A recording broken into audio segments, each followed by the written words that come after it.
Start winning at the races with Daily Racing Form's new Mobile Pass performances, featuring exclusive buyer speed figures and expert analysis and selections. Go to DRF.com/best and get the power of DRF in the palm of your hand.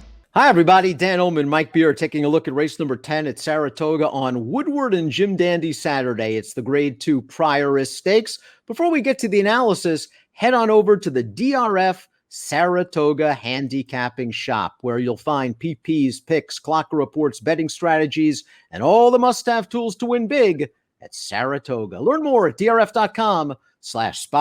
Here's the field for the Grade 2 Prioress Stakes. Some very talented 3-year-old filly sprinters going 3/4 of a mile. And I'm really going to let Mike handle the analysis for this race, because whenever Mike sees Frank's Rockette's name in the entries, especially at a relatively short price, I think you start getting excited. I think you see opportunity. I usually do. Listen, she won't be the favorite in this race, it doesn't seem like, but she is the second choice on the line. She's a talented horse, Dan. There's nothing wrong with her. I happen not to be that big a fan of hers, and I feel like when she faces, some more talented horses, I just feel like she's in trouble at short prices.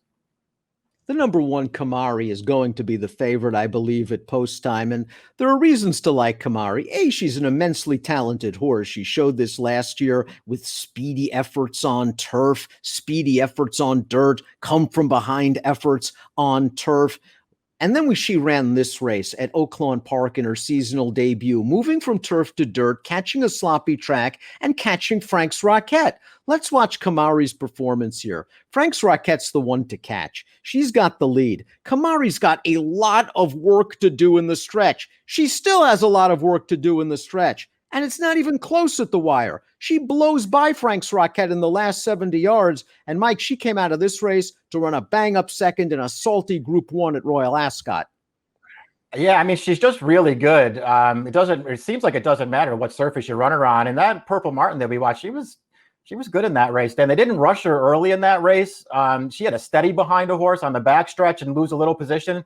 And she still easily ran down Frank's Rockette. I realize it's a sloppy track. That could be a built-in excuse there for Frank's Rockette, but I just think Kamari's a better horse.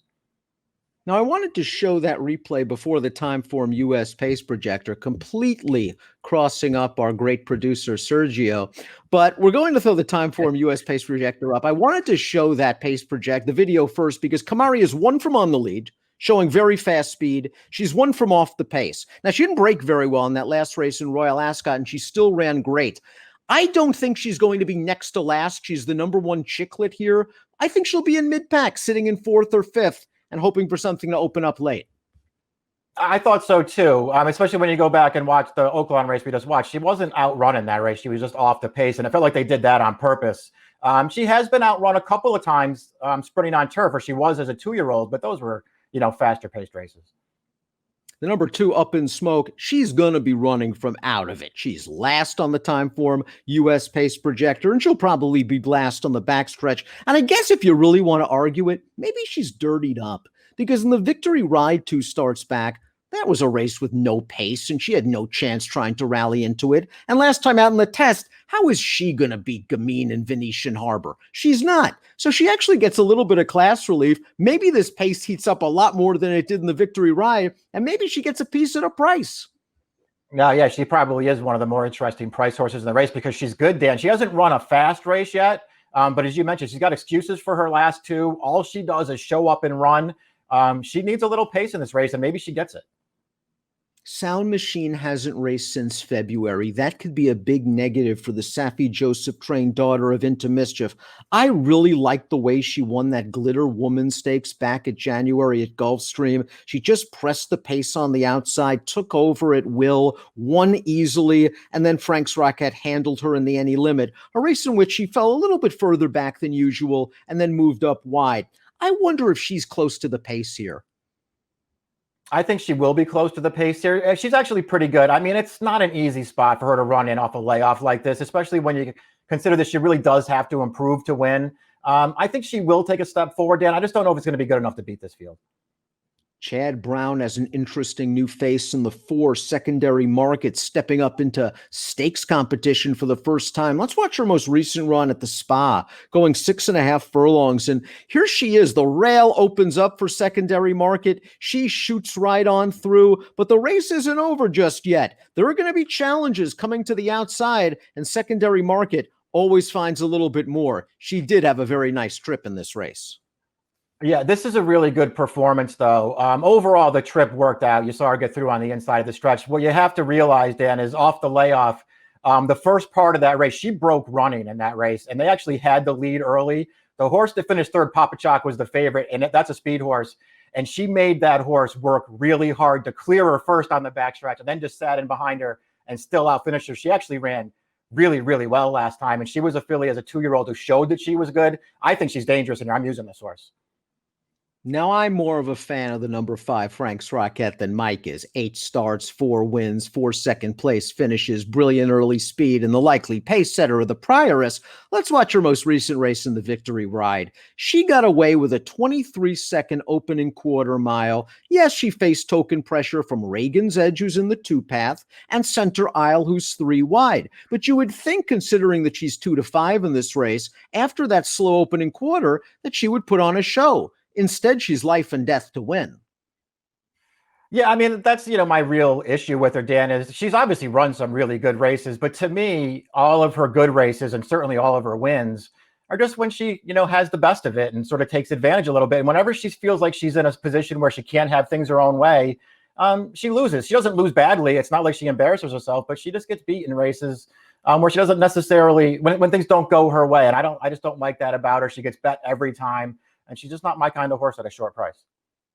And I have a feeling she's going to feel at least a little bit of early pressure from the number 6, Hello Beautiful. And I always root for these Maryland-based horses. She was a really good 2-year-old at Laurel for Brittany Russell. Her win in the Maryland Juvenile Filly Championship, I know she got an easy lead, but she just torched that field in the stretch. Brittany gave her a prep race on the turf to start off her season. She won an allowance race very easily when they handed her the lead. And last time out at Ellis, she just didn't get out of the gate. And she needs to get out of the gate and start running early. The problem is if she hooks Frank's Rockette, a duel might not be to either's advantage. Well, that's true. If she does get hooked up on the pace, it's going to cost her and probably whoever tries to run with her. I sort of agree with you. The pace projector doesn't have her on the lead. I think they'll try to make the lead with her. I mean, she's won 4 times in her life, every single time when she was able to clear off. I think they're going to try and clear off here with Carmouche.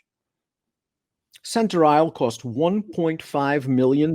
Beautifully bred daughter of Into Mischief. Won her debut, no problem at all at Gulfstream Park. We saw her finish 3rd in the Victory Ride, and I guess she was simply compromised by chasing that slow pace while wide. She gave no quarter at the end, but I guess some folks are going to say, listen, not only is Kamari very, very good, she's not coming out of the Victory Ride where that blanket finish might make you think it's not such a great race.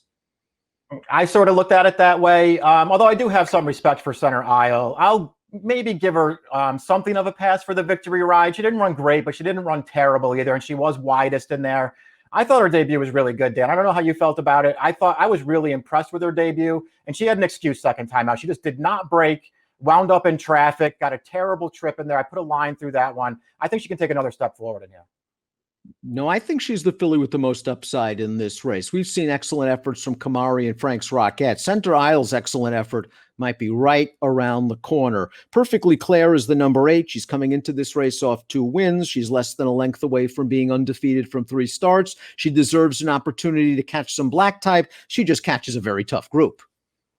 I mean, it's not an easy spot. I don't know if they're going to run here. They also have her entered in the stake at Churchill on Saturday. So I don't know which one they're going to run. They're both tough spots, but I actually feel like this filly's pretty good.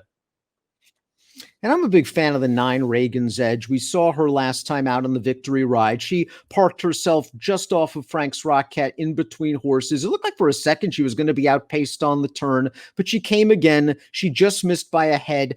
I think the race 2 back, the race in which she came from off the pace, is more of a representative running style of what we'll see here. She was close to the pace last time because there was no pace. Here, other horses are going to do the dirty work. Reagan's Edge, I think, for me, I think a lot of folks are going to say, well, last time was the time at a decent price. Well, she's going to be a decent price again here. I agree with you. And I actually feel like she's run well in all 4 of her races. So I have no problem with anybody who wants to take her right back in this race. Drawn outside. And I think you're right, Dan.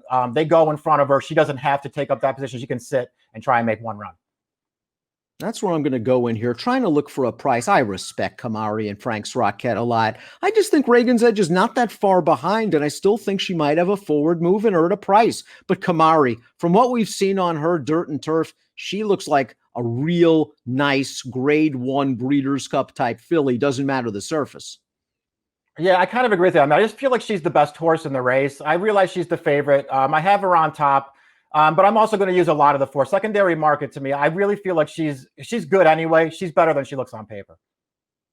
1475 for Mike, 9761 for me. It's the grade 2 Prioress Stakes, race number 10 at Saratoga, is an approximate post time of 4:57 Eastern. Best of luck.